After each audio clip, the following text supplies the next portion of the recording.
성령으로 충만케 인도하시고 역사하여 주시옵소서. 감사드리며 예수님의 이름으로 기도합니다. 아멘.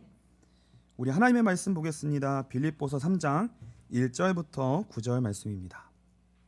우리 한 절씩 교독하도록 하겠습니다. 빌립보서 3장 1절부터 9절입니다. 제가 먼저 읽겠습니다. 끝으로 나의 형제들아, 주 안에서 기뻐하라. 너희에게 같은 말을 쓰는 것이 내게는 수고로움이 없고 너희에게는 안전하니라. 개들을 삼가고 행악하는 자들을 삼가고 몸을 상해하는 일을 삼가라. 하나님의 성령으로 봉사하며 그리스도 예수로 자랑하고 육체를 신뢰하지 아니하는 우리가 곧 할례파라. 그러나 나도 육체를 신뢰할 만하며 만일 누구든지 다른 이가 육체를 신뢰할 것이 있는 줄로 생각하면 나는 더욱 그리하리니. 나는 8일 만에 할례를 받고 이스라엘 족속이요 베냐민 지파요 히브리인 중에 히브리인이요 율법으로는 바리새인이요 열심으로는 교회를 박해하고 율법의 의로는 흠이 없는 자라. 그러나 무엇이든지 내게 유익하던 것을 내가 그리스도를 위하여 다 해로 여길 뿐더러 또한 모든 것을 해로 여김은 내 주 그리스도 예수를 아는 지식이 가장 고상하기 때문이라. 내가 그를 위하여 모든 것을 잃어버리고 배설물로 여김은 그리스도를 얻고 같이 읽겠습니다. 그 안에서 발견되려 함이니 내가 가진 의는 율법에서 난 것이 아니오 오직 그리스도를 믿음으로 말미암은 것이니 곧 믿음으로 하나님께로부터 난 의라. 아멘. 우리 옆에 분들과 같이 인사했으면 좋겠습니다. 한 주간도 수고 많으셨습니다.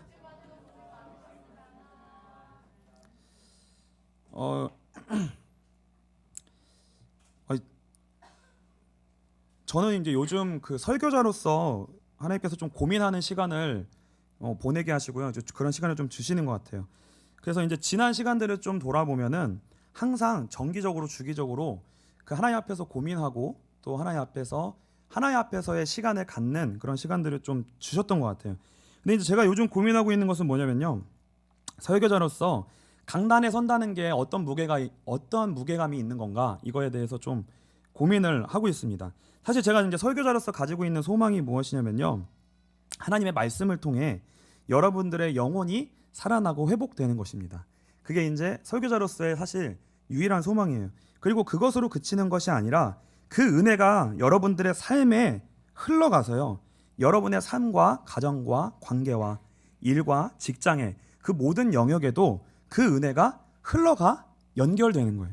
그것들이 사실 설교자로서 어떻게 보면 가장 가지고 있는 소망이고요. 또 바람인 것 같아요. 그래서 오늘도 하나님이 주시는 그 은혜가 여러분들에게 있게 되시길 축복하고요. 여러분의 삶에도 그 은혜가 이어지게 되시기를 주님으로 축복합니다. 근데 이제 제가 설교자로서 더욱 많이 확인되고 이제 경험하게 되는 건 뭐냐면 진짜 이제 설교가 어렵다고 하는 느낌을 받을 때가 아주 정기적으로 있어요. 그런 시기들이 정기적으로 있습니다. 근데 이게 단순히 쉽다 어렵다의 차원이 아니라 인간으로서는 불가능한 영역이라는 것을 이제 확인하게 돼요. 왜냐하면 은혜는 하나님께 속한 것이기 때문에 하나님이 주셔야만 되는 것이기 때문에 인간적 무능과 인간적 한계를 철저하게 이제 확인하게 되는 과정들이 이제 있다는 거죠. 그래서 사람의 영역 속에서는 절대로 사람을 살릴 수 있는 게 나올 수 없다는 것. 근데 이거를 이제 확인하게 된다는 거죠. 요한복음 6장 63절입니다. 제가 읽겠습니다. 살리는 것은 영이니 육은 무익하니라. 내가 너희에게 이른 말은 영이요 생명이라. 예수님이 이제 직접 하신 말씀이거든요. 살리는 것은 영이니 육은 무익하다. 이 말은 뭐냐면 하나님만 우리를 살리실 수 있다는 거고요. 하나님께만 우리를 살릴 수 있는 유일한 권능이 있으시다는 거예요. 그러니까 우리에게 속한 것으로는 그 어떤 것도 생명을 우리는 만들어낼 수 없고 은혜도 만들어낼 수 없고 우리에게 가장 중요한 것들은 우리가 만들어낼 수 없다는 거죠. 오직 하나님만이 그걸 하실 수 있고 하나님만이 우리에게 그걸 주실 수 있는 분이시라는 거죠. 이 철저한 한계가 우리의 삶 속에 모든 영역 속에 사실은 발견된다는 겁니다. 그래서 오늘 이 밤에 저와 여러분 모두가 한 마음으로요. 다른 모든 것을 어떤 것을 소망하는 것이 아니라 한 마음으로 하나님이 우리와 이 예배 가운데 이 밤에 함께 해주시고 일해주시고 은혜해 주시기를 간절히 소망할 수 있는 그런 귀한 은혜의 밤이 되시기를 주님으로 축복. 사실 설교가 어려운 또 하나의 이유는 뭐냐면요. 지금 이 자리에만 해도 각양각색의 분들이 앉아 계십니다. 똑같은 분이 한 분도 없어요. 그리고 사연이 같은 분이 한 분도 없으세요. 그리고 신앙의 연륜도 같으신 분이 없고요. 그 수준도 어떤 것도 같으신 분이 한 분도 없으세요. 이것만 봐도 설교라는 건 굉장히 어려운 겁니다. 그래서 어떤 한 분에게 은혜가 되는 것처럼 설교를 할 수 있지만 다른 한 분에게는 은혜가 되지 않을 수 있어요. 그래서 모든 분들에게 참 은혜가 흘러가고 하나님이 일하실 수 있는 것은 어렵고요. 그냥 설교를 할 때마다 그걸 느껴요. 아, 어쩔 때는 나는 은혜가 되는데 성도님들은 은혜가 안 되는 것 같고, 성도님들은 은혜가 되는데 저는 은혜가 안 될 때가 있고요. 다양합니다. 다양해요. 사연도 모두 다르고요. 지금 여러분의 기분과 감정도 다 다르실 거예요. 다 다릅니다. 근데 그 격차가 또 다 다르겠죠. 하늘과 땅의 차이겠죠. 그리고 지금 이 자리에 어떤 분들은요, 이런 마음을 가지고 오셨을 수 있어요. 너무나도 예배나 은혜나 어떤 그런 영적인 갈급함이요, 굉장한 절박함이 있으셔서, 어느 정도로 절박함이 있냐면 생과 사를 가르는 그러한 현실 속의 기로에 서 있으셔서 내가 정말 그 은혜가 정말 나에게 오늘 임하지 않으면 나는 낭떠러지도 또 떨어질 수 있는 영적 상태다 라고 하는 그 절박함 속에 항상 있는 분들도 있으실 거예요. 그런 분은요, 정말 어떤 때에만 은혜가 되냐면 오직 다른 것이 아니라 그 복음의 엑기스, 깊고 진한 말씀을 온전히 들어야만 그분은 사셔요. 그러니까 굉장히 평범하고 일상적인 설교나 예배는 어려울 수 있고, 굉장히 진하고 직설적이고 굉장히 강조되어지는, 당장 살려내야 되기 때문에 그런 아주 힘있는 말씀을 들어야만 살 수 있는 분도 있으시고요. 또 반대로 여기에는 그렇게 너무 엑기스가 진하고 너무 강하고 너무 직설적이고 급진적이면 굉장히 힘들어하시는 분도 있으실 수 있으세요. 그런 분도 있으세요. 그리고 막 또 농담도 좀 하고 일반적인 얘기도 좀 섞어가면서 하면 그러면 조금 은혜가 될 수 있는 분도 있는데, 진짜 오로지 막 말씀만 따따따따따 막 이렇게 하면 오늘 이 시간이 너무 힘든 시간이 될 수 있는 분도 있으실 수 있다는 거예요. 그리고 어떤 분들은 머리로 말씀이 좀 깨달아지고 이해되어져서 논리가 이해되고 내가 머리로 들려야, 머리가 들려야 은혜가 된다고 하는 분도 있고요. 어떤 분들은 마음에 좀 감동이 왔으면 좋겠다. 내 마음을 좀 움직여 주셨으면 좋겠다. 이 하나님이 내 감정을 좀 만져주셨으면 좋겠다 라고 하는 분들도 있으실 거고요. 또 어떤 분들은 지금요, 나는 지금 선택의 기로에 있는 거예요. 나는 오늘 무언가 중대한 선택을 해야 되는데 그 선택을 하는 그 의지를 내가 하나님 앞에 결정하고 내 인생의 키를 돌리는 그 일에 오늘 이 하나님의 말씀과 예배가 나에게 그 의지를 하나님 앞에 순종시키고 항복시키고 한 걸음 걸어갈 수 있는 그 중대한 하나님의 말씀과 은혜를 기다리시고 있는 분도 있으실 수 있는 거예요. 여러 가지의 그런 과정들이 있다는 거예요. 그래서요, 그런 가운데 우리가 지금 많은 예배를 드리고 많은 말씀을 듣고 많은 기도의 시간과 예배 시간이 있잖아요. 근데 그 많은 예배 시간들 동안 많은 우리가 예배를 드리지만 우리는 많은 예배를 다 내가 원하는 그 은혜 가운데 만족함을 느끼는 것이 아니라 우리는 어쩔 때에는 이 시간의 예배는 내가 주인공이 아닌가? 나는 좀 하나님이 오늘의 나는 이러한 문제점을 갖고 이러한 갈급함이 있는데 오늘 예배는 좀 나에게 방향이 맞지 않는 것 같고 다른 사람에게 은혜가 쏟아지는 것 같구나 라고 느낄 때도 있다는 거예요. 그러니까 하나님의 임재가 분명히 이곳에 있지만 나에게는 부재가 느껴지는 예배가 있을 수 있고요. 나는 외면당하는 것 같은 느낌을 받는 예배가 있을 수도 있고요. 계속해서 아쉬움과 갈급함이 계속해서 있는 예배가 우리 가운데 충분히 있을 수 있다는 거예요. 그럼에도 불구하고 만일 그러한 분이 계시다면요, 절대로 거기에서 멈추거나 뒤로 돌아가지 않게 되시기를 축복합니다. 왜냐하면요, 인간의 영역은 항상 부족하고 한계가 있다는 거예요. 우리에게는 항상. 왜냐하면 여러분들에게도 동일한 한계가 있고 저에게도 동일한 한계가 있다는 거예요. 그래서 우리의 사람과 사람이 모인 자리에는 언제나 부족함과 한계가 있기 마련이라는 겁니다. 그래서 우리는 교회에 오지만 어쩌면 우리가 많은 시간을 지금 교회에서 보내고 있고 믿는 사람들과 관계를 맺고 있지만 우리가 실제로 만지고 경험하고 보고 듣는 것은 하나님께 속한 것보다 인간의 영역에 속한 것을 우리는 더 많이 경험할 수 있을 수 있어요. 그러니까 우리는 뭘 하게 되냐면 실망도 많이 하게 됩니다. 그러니까 우리는 아쉬움도 많이 갔을 수 있고요. 부족함고 이거는 너무 아쉽고 부족하다라고 하는 것도 우리가 느낄 수 있습니다. 그래서 우리는 어쩌면 오늘 바울이 빌립보 교회에 권면했던 것처럼 어쩌면 우리는 율법주의의 유혹에 가장 취약할 수 있어요. 이 율법주의의 유혹이 뭐냐면요. 빌립보서 오늘 본문에 3장 2절을 보시면 이렇게 되어 있습니다. 개들을 삼가고 행악하는 자들을 삼가고 몸을 상해하는 일을 삼가라. 2절까지입니다. 개들을 삼가고 행악하는 자들을 삼가고 몸을 상해하는 일을 삼가라. 굉장히 바울이 우리하고는 되게 먼 것처럼 보이는 율법주의자들의 모습을 이제 소개를 했어요. 개들, 행악하는 자들, 그리고 몸을 상해하는 자들. 그리고 이제 그 뒤로 좀 넘어가면 이걸 뭐라고 이제 설명하냐면 육체를 신뢰하는 할례파다 이렇게 얘기해요. 그럼 굉장히 우리가 먼 얘기 같지 않으세요?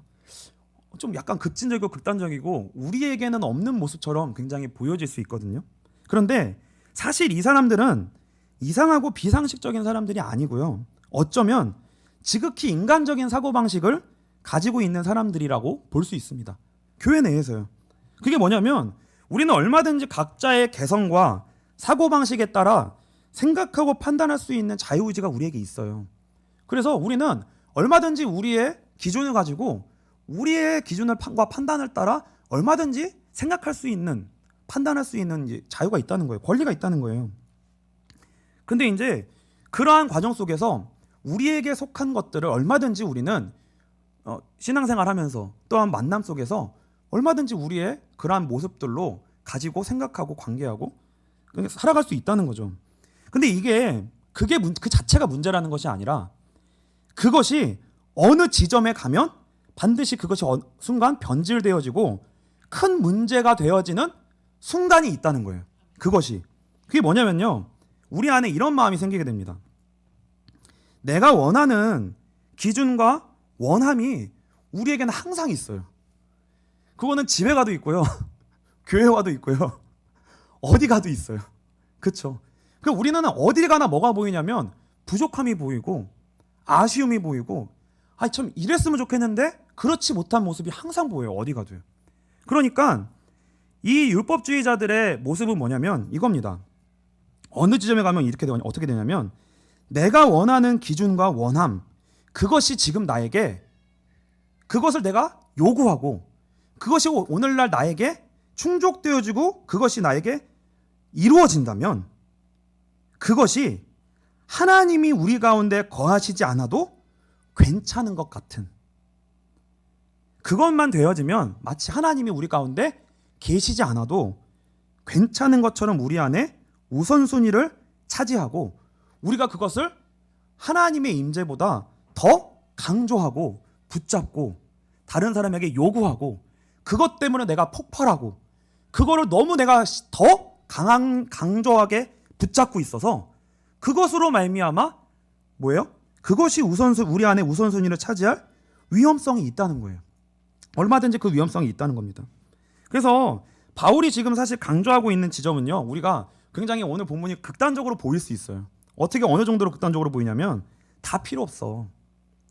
다 배설물이고 다 필요 없고 인간에 속한 건 다 아무것도 의미가 없는 거야 라고 굉장히 극단적으로 이야기하는 것처럼 들릴 수 있습니다. 그런데 바울이 여기서 강조하는 지점은 그것이 아니라 중요한 것은 우리가 원하고 요청하는 그 원함이 그거는 율법의 조건이에요. 쉽게 말하면 우리가 생각하는 율법의 조건입니다. 그것이 우리에게 지금 그대로 다 충족되고 이루어진다고 하여도 우리가 원하는 유토피아가 나에게 다 이루어진다고 해도 그곳에 하나님이 계시지 않는다면 그 안에는 절대로 살리는 일이 일어나지 않는다는 거예요. 그 안에는 절대로 생명의 일이 일어나지 않는다는 거예요. 궁극적으로 우리의 영혼이 정말 살아나는 일은 일어나지 않는다는 거예요. 왜요? 그건 하나님께만 속한 일이고 인간에게 속한 일로서는 궁극적인 생명의 일이 구원의 일이 일어날 수 없다는 거죠. 없다는 겁니다. 바울은 그거를 강조하고 싶은 거예요. 그래서 바울은 복음을 강조하고 있는 겁니다. 우리에게 무엇이 필요하다고요? 다른 게 다 필요한 것처럼 보이지만 진짜 필요한 건, 우리에게 필요한 건 뭐다? 복음이다. 하나님의 은혜다. 예수 그리스도가 우리에겐 필요하다는 거예요.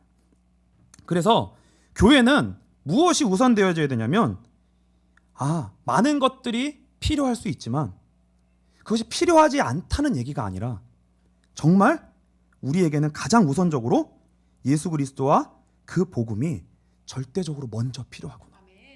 절대적으로 먼저 구나. 왜요? 그 은혜를 우리가 사모하고 붙들어야만 무슨 일이 우리에게 일어날 수 있다는 거예요? 하나님이 우리 인생 속에 함께 하심으로 말미암아 구원의 은혜를 베풀어 주시는 그 생명의 은혜가 오직 하나님께만 있고 예수 그리스도의 복음으로만 말미암기 때문에 우리는 그것을 가장 최고의 가치로 깨닫고 그것이 우리의 우선순위와 강조점이 되어야 된다는 거예요. 그거를 지금 바울은 얘기하고 싶은 거예요. 그래서 우리는 복음을 오해하지 말아야 됩니다. 마태복음 11장 6절입니다. 누구든지 나로 말미암아 실족하지 아니하는 자는 복이 있도다 하시니라. 이 예수님이 하신 말씀이거든요. 나로 말미암아 실족하지 않기를 아는 자가 복되도다, 이렇게 얘기하시는 거예요. 그러니까 그게 무슨 말이에요? 예수님 때문에 실족할 일들이 너무 많이 있다는 거예요. 근데 이 말이 무슨 말이냐면 이거예요. 우리는 사실 뭐냐면 필요한 게, 우리가 생각할 때 우리의 원함과 필요함이 굉장히 많습니다. 우리 굉장히 원함과 필요함이 많아요. 우리 마음에는요, 참 그 소망과 원함이 너무나도 많이 있어요. 그게 엔간해선 채워지지 않아요. 그런데 하나님은 우리에게 뭐라고 말씀하시냐면 이것도 필요하고 저것도 필요한 것이 아니라 우리 마음에 우선적으로 오직 예수만 필요하다라고 고백하기를 원하신다는 거예요. 근데 이게 우리에게 뭐가 된다는 거예요? 실족할 조건이 된다는 거예요. 왜요? 우리 안에 오직 예수만 필요합니다라고 하는 고백하기가 어렵다는 거예요. 우리 안에 내려놔야 될 것들이 그걸 내려놓고 그 자리에 오직 예수만 먼저 필요합니다라고 우선순위에 갖다 놓는 그 일이 너무 어렵다는 거예요. 그래서 실족할 일이 수가 있다는 겁니다. 근데요, 이 밤에 저 여러분들이 그래도 붙들어야 될 것이 무엇이냐면 먼저요, 하나님 이것도 필요하고 저것도 필요합니다.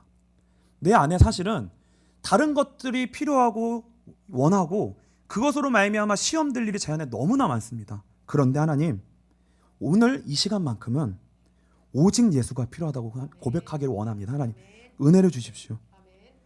그 모든 것들이 저에게 이루어진다고 해도 그것이 하나님이 내 인생 속에 함께 있는 그것과 관계없는 것 속에 그것이 이루어지는 것이라면 그것이 이루어져도 저에게는 생명이 없습니다. 하나님. 그러니까 저는 오늘 이 밤에 오직 하나님의 살리는 역사만이 절대적으로 필요합니다. 나는 그것부터 오늘 붙들기를 원합니다. 그것부터 붙들기 원합니다. 이게 뭐예요? 시험을 이기고 사단을 이기는 믿음이라는 거예요. 시험을 이기고 사단을 이기는 믿음. 그래서 여러분에게 오늘 이 은혜와 이 하나님 앞에서의 믿음의 붙드심과 그러한 결단이 있게 되시기를 주님의 이름으로 축복합니다. 이제 오늘 반드시 그 결단을 하고 돌아가셔야 돼요. 근데 이제 우리가 그 결단을 해도요, 그럼에도 불구하고 우리 안에는 여전히 시험거리가 남아 있어요. 반드시 그 시험거리가 우리 안에 계속 남아 있기 때문에 그 이제 그 원장님도 그 예를 자주 쓰시더라고요. 똥파리가 문제일까요? 똥이 문제일까요? 똥파리가 꼬이는 게 문제일까요? 그러니까 똥파리를 내쫓는 게 문제일까요? 아니면 똥파리가 올 수밖에 없는 똥이 우리 안에 있는 게 문제일까요? 그러니까 우리 안에는 뭐가 있다는 거예요? 여전히 그 시험이, 마귀가 우리에게 들어와서 따리를 틀 수밖에 없는 그 여전히 포기하지 못하고 여전히 붙들고 시험에 들 수밖에 없는 원인들이 우리 안에 계속 있다는 거예요. 이게 은혜 받고 가도요, 오늘 결단하고 가도 여전히 있다는 거예요. 근데 이제 그게 뭐냐면 이겁니다. 우리 마음에 그게 있는 거예요. 오직 예수? 그럼 진짜 다른 건 다 필요 없어, 진짜? 진짜 다른 거 다 필요 없어? 우리 안에 그 마음이 계속 있다는 거예요. 그리고요, 우리가 사실 언제 은혜를 받냐면 우리가 사람에 대한 시험이 항상 듭니다. 그래서 그 사람이 항상 힘들잖아요. 근데 사람으로 인해 시험을 한참 들고 있으면 내가 힘드니까 어쩔 수 없이 하나님 그냥 내려놓습니다. 은혜 주십시오 이래요. 우리가 이제 근데 그때 하나님이 진짜 은혜 주시거든요. 근데 그 은혜를 받고 나도 우리 안에 또 여전히 따리를 째고 올라오는 게 뭐냐면 하나님 근데 진짜 안 바꿔주시나요? 제가 은혜 받으면 좀 바꿔주시면 안 돼요? 아니 언제까지 계속 은혜만 오직 예수만 말하고 저는 아무것도 원하지 않아야 되는 삶을 언제까지 살아야 됩니까? 굉장히 이거 억울하고요. 왜 저만 이렇게 살아야 돼요? 저 사람은 그렇지도 않은데 저 사람은 계속 나를 시험 들게 하는데 나만 계속 이렇게 살아야 돼요? 라는 것이 우리 안에 여전히 계속 있다는 거예요. 그래서 그리고 또 우리 안에 또 뭐가 있냐면 반대로 율법주의의 또 다른 얼굴은 뭐냐면 우리 안에 또 그게 있습니다.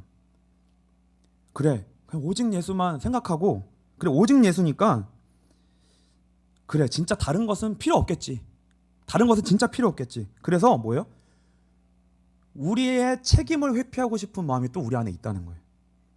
그래 오직 예수면 그래 고백하지. 근데 그게 뭐예요? 실제 내 삶의 책임과 실제 내 삶의 순종함으로 그것을 살아내야 될 것은 싫어하고 마음으로만 그래 오직 예수면 다른 거 다 필요 없다며 오직 예수만 붙들면 되지. 이렇게 진짜 오직 예수만 붙들고 다른 거 안 하고 싶은 거예요. 이게 또 뭐예요? 이게 율법주의의 또 다른 얼굴이에요. 그게 뭐예요? 우리의 죄성의 또 다른 얼굴이라는 거예요. 그래서 바울은 4절부터 내가 오직 예수를 얘기하지만 이게 지금 내가 사기꾼이 아니야. 나는 그러한 말로만 오직 예수를 말하는 그런 사기꾼의 마음으로 지금 오직 예수라고 하는 걸 전달하고 있는 게 아니다라는 것을 4절부터 얘기하는 거예요. 한번 4절부터 읽겠습니다. 제가 읽겠습니다. 그러나 나도 육체를 신뢰할 만하며 만일 누구든지 다른 이가 육체를 신뢰할 것이 있는 줄로 생각하면 나는 더욱 그러하리니 나는 8일 만에 할례를 받고 이스라엘 족속이요 베냐민 지파요 히브리인 중에 히브리인이요 율법으로는 바리새인이요 열심으로는 교회를 박해하고 율법에 의로는 흠이 없는 자라. 그러나 흠이 없는 자라. 네, 여기까지만 읽겠습니다. 그래서 뭘 얘기해요? 다 필요 없다. 똥이다 배설물이라고 얘기하지만 그것이 다 필요 없어서 나는 아무것도 안 해도 되고 다 필요 없다라는 의미로 지금 얘기하는 게 아니라는 거예요. 왜요? 본인은 나는 이미 그런 모든 것들을 다 열심히 했던 사람이고 여전히 그것을 그 준비와 훈련을 그것이 이미 다 된 사람이었다는 거예요. 여전히요. 무시하는 사람이 아니라는 거예요. 그것을 끝까지 가봤다는 거예요. 근데 발견한 게 뭐냐면 인간에게 속한 것 안에서는 뭐예요? 선한 것이 나오지 않고 사람을 결국은 죽이는 결과로밖에는 연결되지 않더라 라는 것을 지금 바울은 고백하는 겁니다. 절대로 우리 안에서는 생명 살리는 것이 나오지 않더라는 그 고백인 거예요. 그래서 바울이 율법에 흠이 없고요 하나님에 대한 열심이 있었는데 그 결과가 뭘로 된 거예요? 하나님의 사람을 핍박하고 죽이는 열매를 맺었잖아요. 이게요. 그래서 우리 빛가서공교회는 복음을 오해하지 않고요. 오직 예수, 오직 복음이라고 하는 것이 정말 어떤 가치와 의미가 있는 것인지를 우리가 하나님 앞에 온전히 올바로 붙들 수 있는 귀한 은혜가 있게 되시기를 주님의 이름으로 축복합니다. 우리는요. 우리가 멍청해서 우리가 호구라서 바보라서 하나님 아무것도 필요 없습니다 라고 고백하는 게 아니라 우리에게 속한 것으로는 그 어떤 것도 살릴 수 있는 것이 나오지 않음을 알기에 하나님께만 모든 생명과 은혜와 하나님께만 살릴 수 있는 것이 나오기에 하나님 나는 그것을 절대적 우선순위로 삼기를 원합니다. 하나님 나는 그 은혜를 절대적으로 먼저 구하기를 원합니다. 그래서 우리 빛가서공교회가 그렇게 하나님을 절대적으로 우선적으로 먼저 붙들 수 있는 귀한 교회가 되시기를 주님으로 축복합니다. 그리고요 그 은혜를 붙듦과 구함과 동시에 우리는 동시에 또 무엇을 해야 되냐면요 그 은혜를 받은 자만이 할 수 있는 마땅히 준비할 수 있는 것들을 우리는 은혜 안에서 최선을 다할 수 있도록 하나님께 도우심을 구해야 됩니다. 우리는 마땅히 은혜 안에서 책임을 구해야 되고요. 우리는 방종을 하려는 자가 아니라 하나님의 주시는 그 은혜 안에서 최선을 다할 수 있는 하나님의 은혜를 반드시 구해야 됩니다. 반드시 구해야 돼요. 그래서 우리가 지금 우리의 모습이 부족할 수 있지만 우리는 어떠한 것을 소망을 품어야 되냐면 예수 믿는 것은 멋있는 거구나. 멋있는 거구나.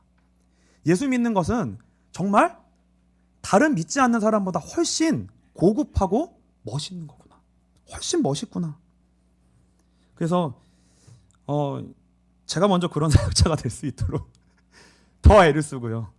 하나님 앞에 복음의 은혜를 절대적으로 구하는 그 하나님께 마음을 드리는 그 우선순위의 마음을 오로지 힘씀과 동시에 오직 예수니까 다른 것은 내가 부족해도 괜찮다라고 여기는 것이 아니라 오직 하나님 앞에서 더 그것들을 관리하고 하나님 앞에 준비하기 위해 몸부림칠 수 있는 그러니까 그런 준비를 더 먼저 할 수 있도록 최선을 다하도록 하겠습니다. 왜냐하면 이 모든 것이 무엇을 위한 거냐면 결국 사람을 살려내기 위한 것이기 때문에 우리의 모든 삶의 영역까지도 하나님이 복음의 은혜에 관계가 되어져서 결국 영혼을 살려내는 일과 관계가 있어야 되거든요. 관계가 있어야 되거든요. 그래서 우리 빛과 소금 교회 가운데요. 살리는 역사가 살리는 은혜가 우리의 이 예배 때마다 우리의 모임 때마다 있게 되시기를 주님으로 축복합니다. 우리 마지막으로 그 고백을 가지고요. 바울의 그 고백 7절부터 우리 9절까지 읽고 우리 마치고 기도하도록 하겠습니다. 같이 한번 읽겠습니다. 그러나 무엇이든지 내게 유익하던 것을 내가 그리스도를 위하여 다 해로 여길 뿐더러 또한 모든 것을 해로 여김은 내 주 그리스도 예수를 아는 지식이 가장 고상하기 때문이라. 내가 그를 위하여 모든 것을 잃어버리고 배설물로 여김은 그리스도를 얻고 그 안에서 발견되려 함이니 내가 가진 의는 율법에서 난 것이 아니요 오직 그리스도를 믿음으로 말미암은 것이니 곧 믿음으로 하나님께로부터 난 의라. 아멘. 이 시간 이 기도 가운데 오늘의 기도 가운데 이런